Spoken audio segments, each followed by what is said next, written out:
ഇന്നൊരു നമുക്കൊരു വെറൈറ്റി പിടിക്കാം. അതായത് ചക്കയും മുട്ടയും, അതായത് ചക്കയും മുട്ടയും കൂടെ കോമ്പിനേഷൻ. നമ്മൾ സാധാരണ കൊള്ളിയും മുട്ടയും, അല്ലെങ്കിൽ കപ്പയും മുട്ടയും എന്ന് പറഞ്ഞിട്ട് തട്ടുകടയിലുള്ള ഒരു ഫേമസ് വിഭവമാണ്. അപ്പോൾ അതിൻ്റെ അതേപോലെ തന്നെ നമ്മൾ ചക്കനെയും മുട്ടനെയും കൂടി മിക്സ് ചെയ്തുണ്ടാക്കണം ചക്കയും മുട്ടയും. ഇൻഗ്രീഡിയൻസിൽ ചക്ക അധികം പഴുക്കാത്തതായിരിക്കും. അതായത് മെഴുക്കുവരട്ടിയിൽ പരുവത്തിലുള്ള ചക്ക, പുളിയൊന്നും ആവാൻ പാടില്ല. ഇങ്ങനെ ഒലർന്ന് എടുക്കണം.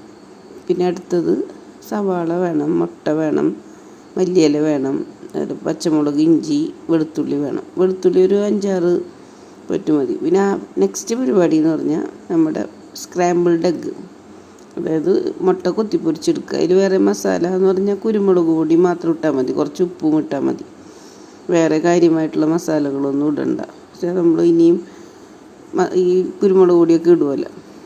അപ്പോൾ ഇത് ഉണ്ടാക്കി മാറ്റി വയ്ക്കേണ്ട. ആ പാനിൽ തന്നെ നമ്മുടെ ഇതൊക്കെ ചെറുതായിട്ട് മുറിക്കുക. പച്ചമുളക്, വെളുത്തുള്ളി, അതുപോലെ സവാള, വേപ്പില.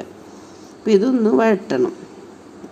അത്യാവശ്യം നല്ലപോലെ വഴറ്റുന്ന പറഞ്ഞാൽ ഇങ്ങനെ വഴറ്റി ഇങ്ങനെ ബ്രൗണൊന്നും ആവണ്ട, പക്ഷെ അതിങ്ങനെ സോഫ്റ്റ് ആവണം.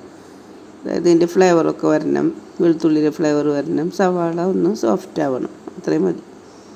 അപ്പോൾ നമ്മുടെ സവാളയൊക്കെ മൂത്ത് നോക്കിയാൽ ഈ കളറായാൽ മതി. ഇതിങ്ങനെ ഒന്ന് സോഫ്റ്റായി കഴിഞ്ഞിട്ടുണ്ടെങ്കിൽ ഇത് നമ്മൾ വേവിച്ച് വെച്ചിരിക്കണം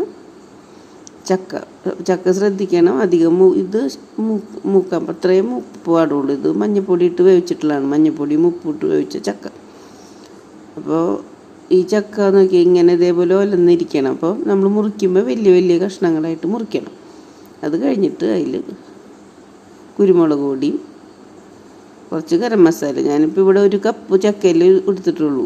അപ്പോൾ അത്രയും എന്ന് പറയുമ്പോൾ ഒരു 1/2 ടീസ്പൂൺ കുരുമുളക് പൊടി, അതേപോലെ തന്നെ ഒരു 1/4 ടീസ്പൂൺ ഗരം മസാല, അത് മതി.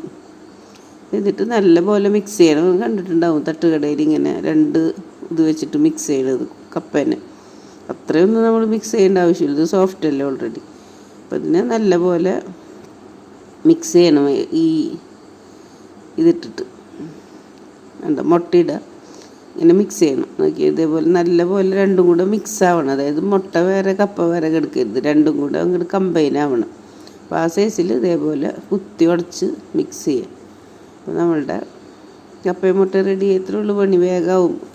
5 മിനിറ്റിൻ്റെ പണിയുള്ളൂ. എല്ലാം കുക്കിടല്ലേ, സവാള വേവണ സമയമുള്ളൂ, മുട്ട ഉണ്ടാക്കാൻ അധികം സമയം വേണ്ടല്ലോ.